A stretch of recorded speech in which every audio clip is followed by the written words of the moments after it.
मुद्रांक नोंदणी विभागानं जो निर्णय घेतलाय त्या निर्णयाचा पंढरपूरमध्ये निषेध करण्यात आला। मुद्रांक विक्रेते दस्त लेखनिक संघटनेच्या वतीनं हा निषेध करण्यात आला। महसूल मंत्री चंद्रशेखर बावनकुळे यांनी हा निर्णय घेतलाय, तर महसूल मंत्री चंद्रशेखर बावनकुळे यांनी मुद्रांक नोंदणी विभागाच्या घेतलेल्या निर्णयाचा मुद्रांक विक्रेते आणि दस्त लेखनिक संघटनेच्या वतीनं राज्यस्तरीय मेळाव्यामध्ये निषेध करण्यात आलेला आहे।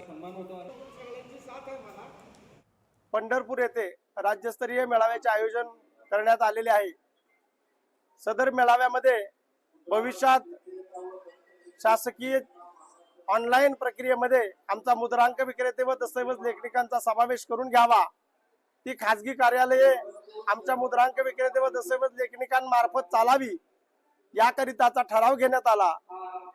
तसे न केल्यास यापुढे आयजार ऑफिसच्या समोर व मंत्रालयासमोर आणि जे बंधू आणि भगिनी तिथपर्यंत पोहोचणार नाहीत अशांनी आपापल्या जिल्हाधिकार्यालयासमोर धरणे आंदोलन करण्याचे ठरले आहे।